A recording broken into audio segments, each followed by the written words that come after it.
Well, there's no time like the present to start this video. I've been thinking about it for a while, months really.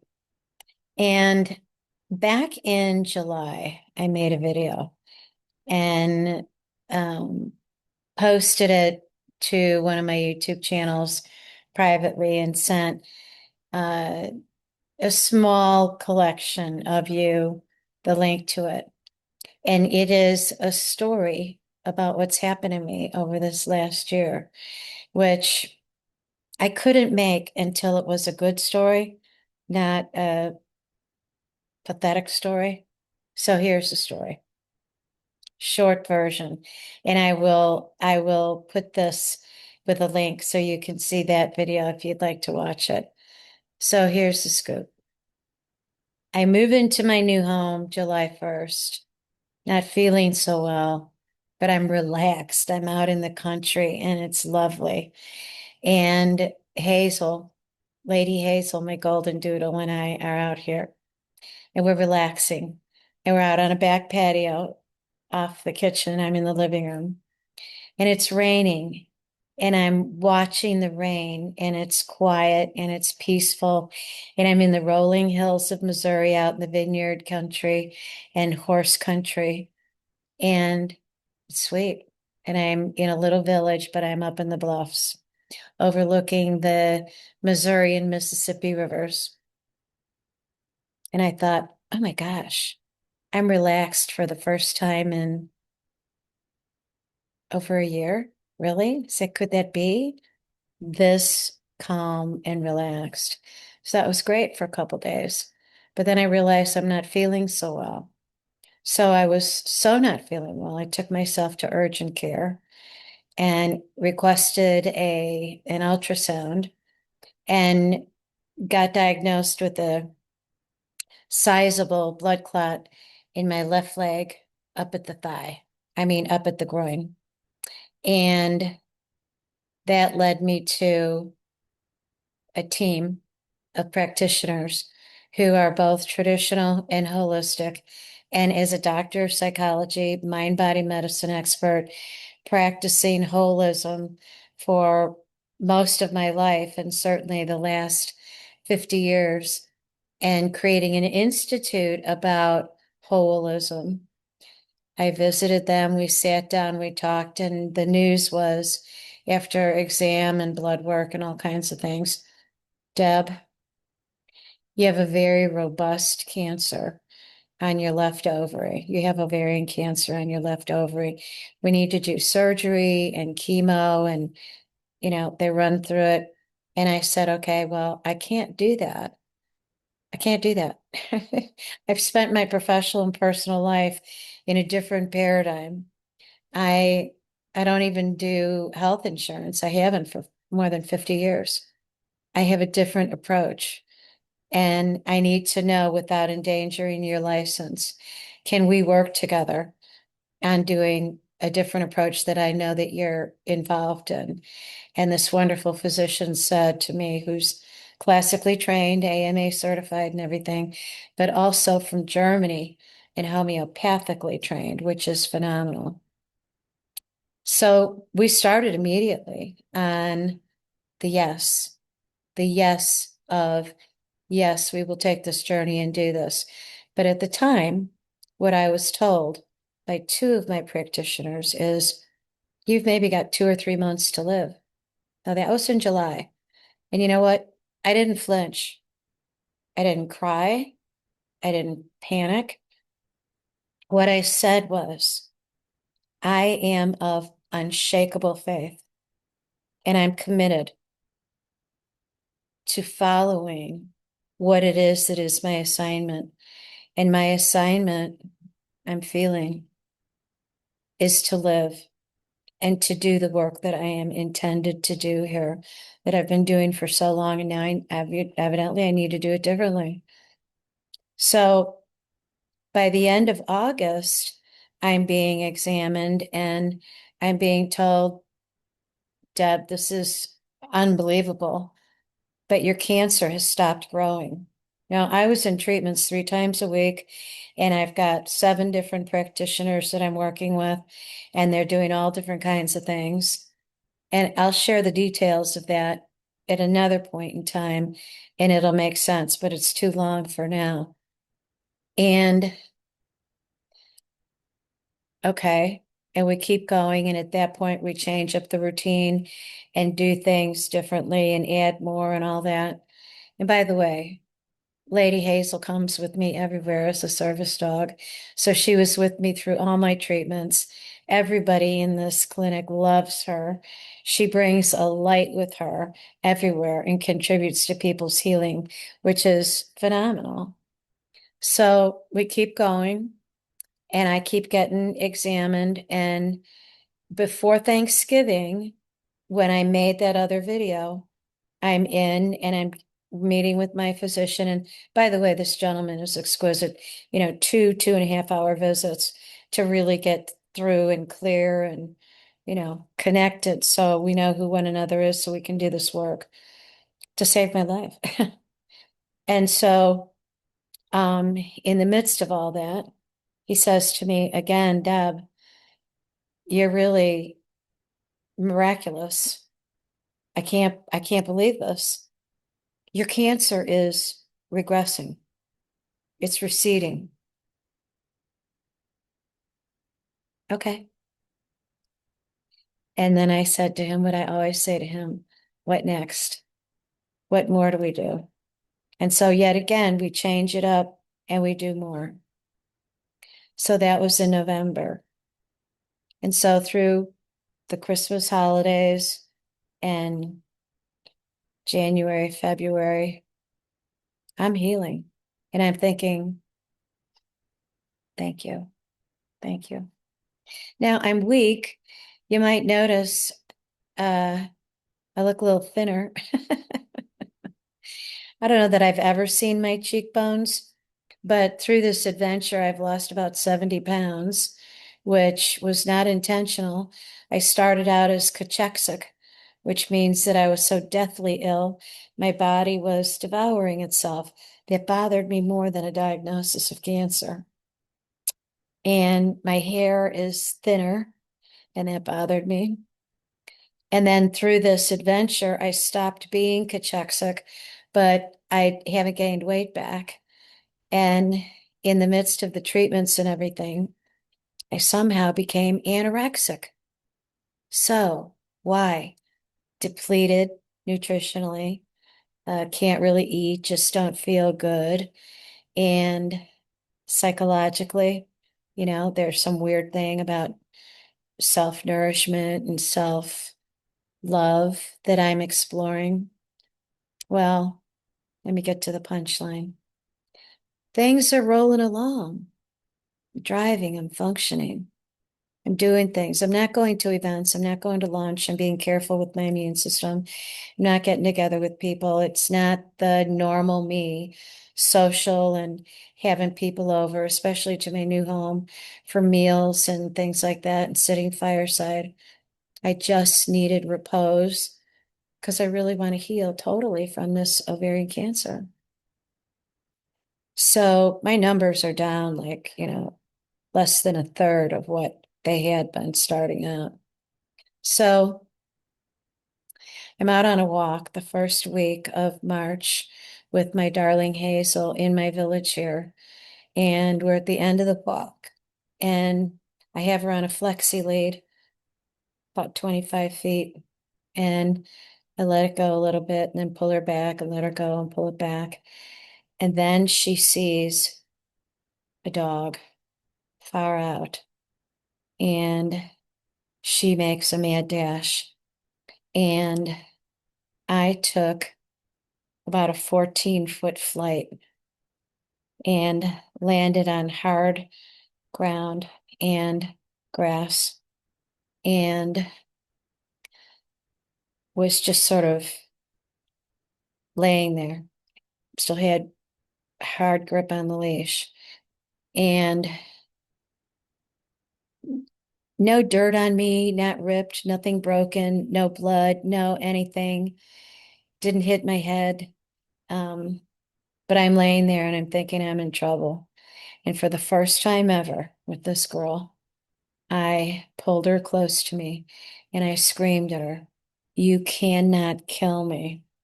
Because we've had incidents before where she's pulled me over, but it's never been like this.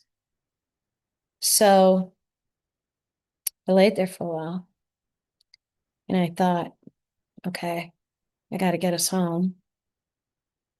So I got us in the car and we drove back up the hill into the bluffs where we live. And it's just, like not even 5 minutes. We came in and we were both just beside ourselves. I didn't know what to think, neither did she. And so I rested, and I can't tell you what all else. But for the next several days, I unwound. I was crashing and I didn't even know it. I was having a hard time taking her outside, and I don't know anybody here in this village. And so I didn't have people to call on.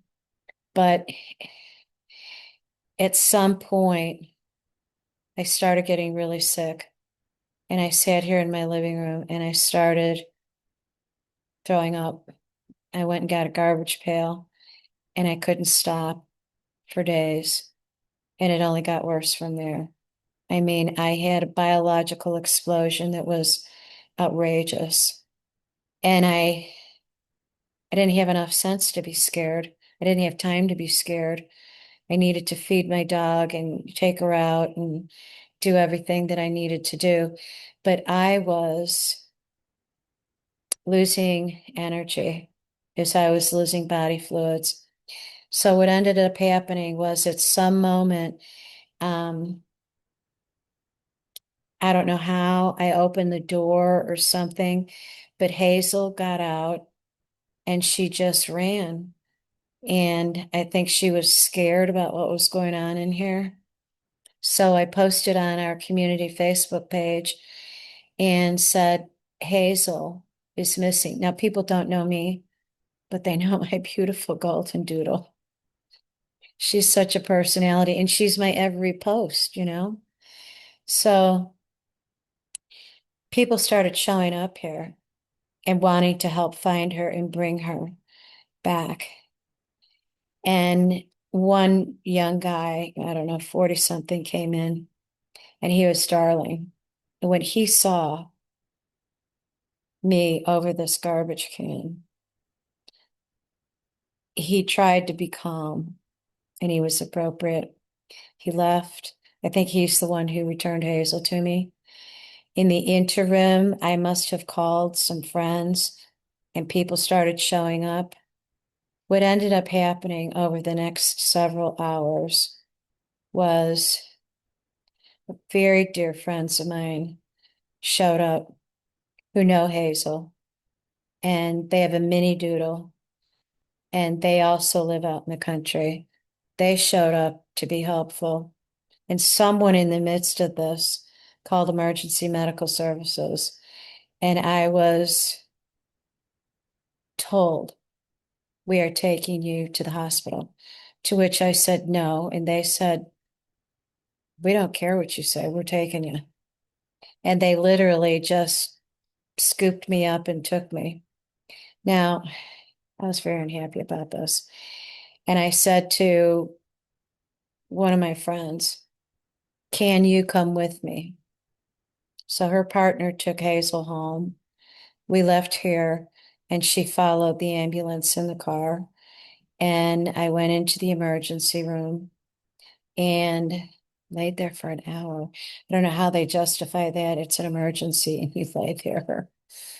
Anyway, I was checked in, and over the next 24 hours, I was transfused and refueled and, blood work and scans, and they wanted me to stay and they thought they wanted to do blood transfusions. There was a surgeon in there that wanted to do surgery and start chemo, and I said, no, I'm leaving. At 24 hours, I'm out of here. And they said it's against medical advice. And I said, I understand. So I came home. Now, I came home and it was pretty scary because what I walked into, I'm refueled a bit and I'm seeing what other people saw. And I'm thinking, oh, dear Lord in heaven, if these people hadn't come in and literally kidnapped me from my own home, I would have died here that night. That was pretty alarming. Now, over the next week, and this is now 1 month ago today that all this happened. During the next week, I'm trying to put it all together, like what happened? How did this happen? What am I going to do? And I've been putting it back together, but I had bruised my ribs on the right side, and I had sustained a slight concussive injury. I stayed home for a week, and then I had to figure out with my team, how do I get back into my treatments because I'm not driving. So I got a driver, um, got a housekeeper lined up, and I've been able to resume my treatments. And what they said was, again, Deb, miraculous, but you're so depleted, you are so dehydrated. So we changed my routine again, and my cancer treatment is still in place, but we've been replenishing me for the last 3 weeks. And when I came home, I couldn't walk. A friend of mine came over with a wheelchair. A friend of mine came over with a walker. A friend of mine came over with a chamber pot. This has been huge. And at one moment in time, I sent out a text and I said, I am going into hospice. And I had hospice come and visit me. And I had a priest come and read me my rights.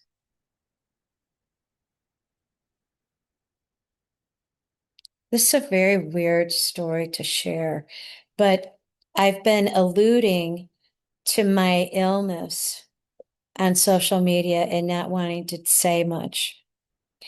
And people who love me, who I'm in touch with, have been wanting to know what's the story. And I've been not quite back together in my mind until just the last, I'd say, like 5 days. It's just incremental. I am so back. And let me tell you something, I am back, back, back, back. I have people who know the story who want to do a series on me. I have people who know the story who want this to be a documentary. And I have people who are encouraging me professionally. Deb, Dr. Deb Carlin, you have to do a TEDx talk about this. This is important. Your institute, the Carlin Institute, the Paradise Movement, is all about helping people live through the worst. And you're doing it. You're demonstrating it. You're proving it. There is a lesson here for me. I don't feel sorry for myself that I'm in this position. I'm concerned, but I want to get the lesson and get it right and be of use to others. This is important. And I see all these people with cancer who are being led down paths that are, some of it is hog manure, people who are making up routines about how to cure it, and other people who are being dragged into hospitals. And whatever path you choose, you have to have sanity. And in my world, you have to have faith. So I'm here to share this today because there is a series that's going to come out, and my institute is about to really take hold and really blossom. And the stronger I get, the stronger my programs get, my concierge service gets, and people are going to learn how to get through anything. Life is huge, and I've been doing this for decades, but now it is so essential that I share this. I can't not. Now, love you dearly for hanging in here with me. This is a rather long video, but I want you to know I welcome you to contact me, whether I grew up with you, went to school with you, you're a neighbor, you're someone I have contact with professionally or on social media. What I am experiencing is awful, but it's also beautiful because I've gained so much insight. I'm going to ask you an enormous favor. Please put me in your thoughts positively. Put me in your prayers also positively. That God's grace be what I receive. I turned 70 yesterday, and I thought to myself, do I call it the sage 70s? Because this is going to be a whole nother decade of learning and wisdom. That's my prayer. That's my dream. If you have questions, if you want my help, I'm right here.